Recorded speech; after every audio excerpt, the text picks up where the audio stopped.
think it, don't say it, don't think it, don't say it, don't think it, don't say it, don't think it, don't say it, don't think it, don't think it. Here he comes, the bye-bye man.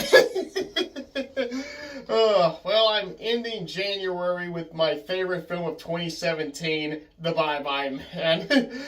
The dump month. Yeah, this was dumped back in January, on January 13th, so it had a Friday the 13th release date. And yes, this actually was my favorite film of that year. I watched it on my cell phone before it was released on home video because someone actually got it on YouTube before they did it. When I saw the trailer, I didn't like the trailer, but it didn't catch my attention enough to be interested in seeing it in theaters. But when I saw the full movie was on YouTube, I'm like, I'll check it out, and I ended up liking it a lot. So I watched it again and again and again. I texted to a coworker and he texted back, no! Oh man. That's based on a short story that I think is called The President's Vampire, and the short story is called The Bridge to Body Island. And that actually gives an origin story of who the Bye-Bye Man is, but unfortunately they removed it from the movie because they thought it'd be more mysterious if we didn't know anything about him. Put the information about the character in the film adaptation and quit this mysterious crap. It's driving me nuts. Shut up, White Culture. We need to know who these characters are. Okay.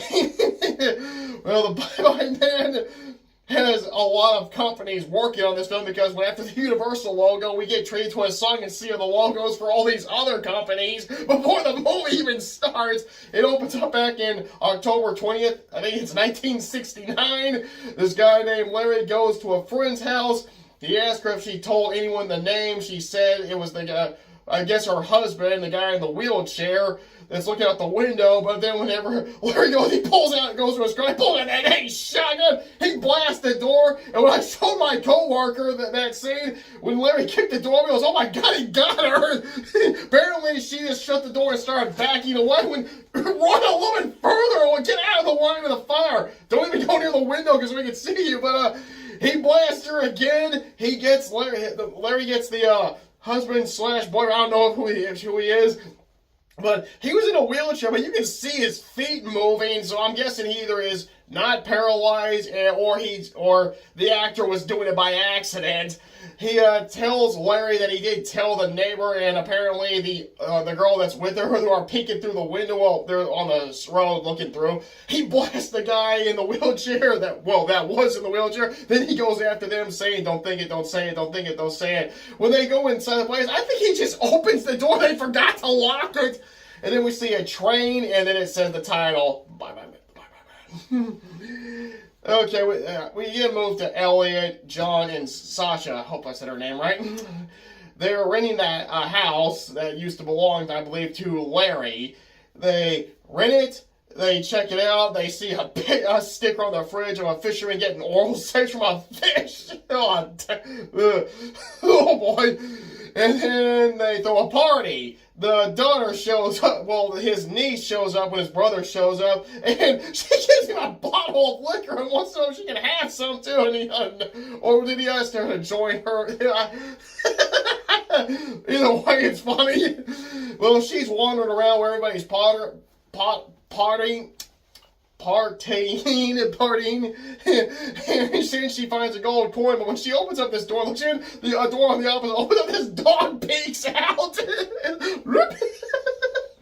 She finds a gold coin, but she puts it back. When Elliot finds it, he opens the drawer, puts it in there, it just falls to the floor. He takes it out, starts looking at it all up. Don't say it, don't think it, don't say it, don't think it, don't say it, don't think it, or is it don't think it, don't say it. Then he peels it off, and then we get the title of the movie, The Bye-Bye Man. However, not title drop, but well spelled like in the title sequence. But it's like 20 minutes into the film when that happens. But when they do a seance to contact this so-called character, Elliot then says the name to John, Sasha, and the other girl. And the other girl who's there, oh, what was her name? I'll be right back. I'm back. It was Kim. I just watched that movie too. I keep doing this. Get used to it. Okay. Kim then contacts apparently the Bye-Bye Man, or Larry, whoever, because she keeps going, don't think it, don't say it, don't think it, don't say it, don't think it, don't say it, don't think it, don't say it. And then all this crazy stuff starts happening. They keep hearing the dog howl. They keep seeing a CGI dog running around. They see the Bye-Bye Man. He appears everywhere, even on the cell phone. Always doing that with the fingers pointing at them. And Kim, I believe, maggots come out of her eye when they're like, oh!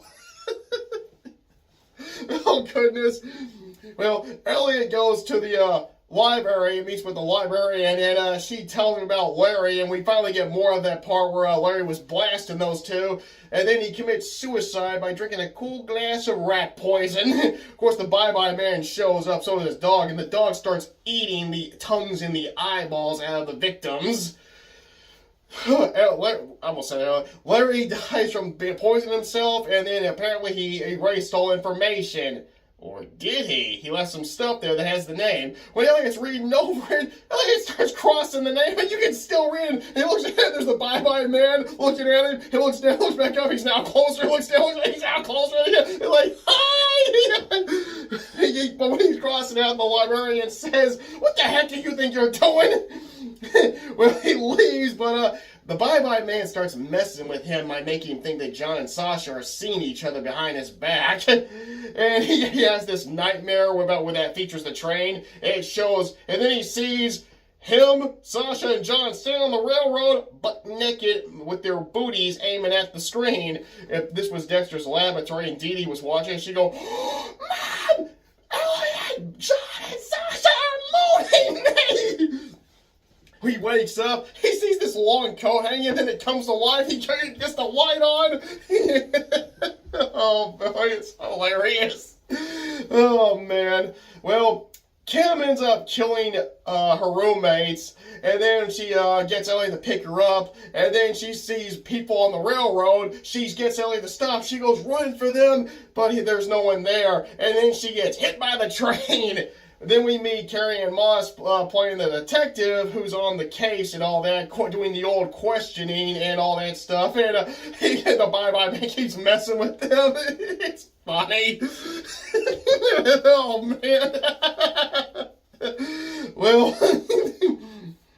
Well, Elliot they finally do more research into the house. Sasha finds out who the guy who rented it used to belong to, goes to the guy who they rented it from and find out who used to own it.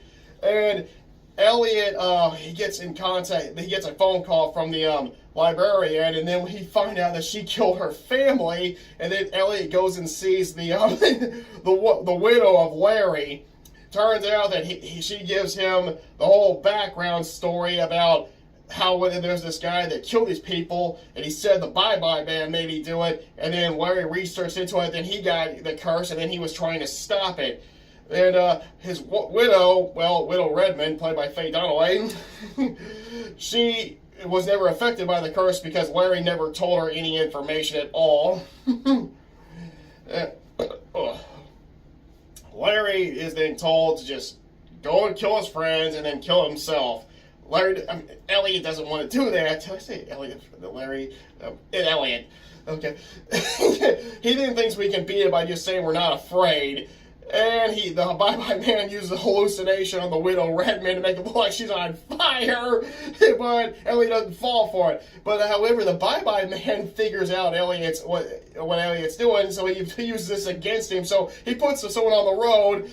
Elliot drives through them, but he stupidly checks back, and then he realizes it was a illusion. But when he looks forward, there's the librarian. He mows her right down.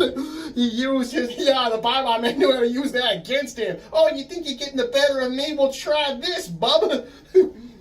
Well, he gets back home, and before he left, he clocked John with a baseball bat because the Bye-Bye Man was making him think that he and his girlfriend were doing it because they keep making him think that.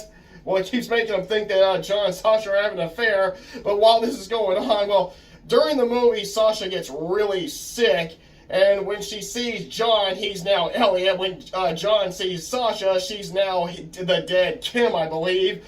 He's running, she's pursuing him. And then when Elliot gets home, he sees John on top of Sasha, stabbing her with a pair of scissors. He tackles him to the ground. They're fighting, and then boom! John lowers down. And then lifts back up. When I say lower, and it's Sasha. He just shot Sasha. And that's when the Bye-Bye Man shows up, revealing he was that coat on the wall the whole time. And then his doggy, Gloomsinger, shows up. And this is when we finally get the big reveal what this movie and this curse is all about. Dog food.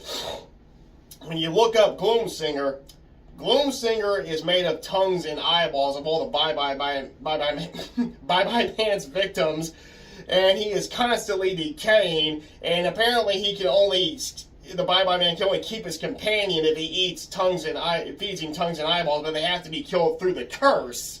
So that's, to me, what this is all about. It's just the Bye-Bye Man started this curse just to feed his dog. That's it. That's the plot. It's like Hercules: The Legendary Journeys. You picked a new low and you started this war just to feed your dog. Obviously, you're not a pet lover. That's the only line I ever want to hear the Bye-Bye Man ever say. You're obviously not a pet lover. Oh, that would be beautiful if he said that. Well, he's poking at Elliot's head, and then Elliot will then visualize his brother and his niece showing up. They're there. He tries to shoo him away, but unfortunately his girlfriend falls down, no longer having eyes or tongue, and then Bye-Bye Man and Gloomsinger are there, and then Bye-Bye Man comes down, and when he comes down, he's got his hood up pretty much throughout the whole movie. Then he finally takes off, letting us know he's bald!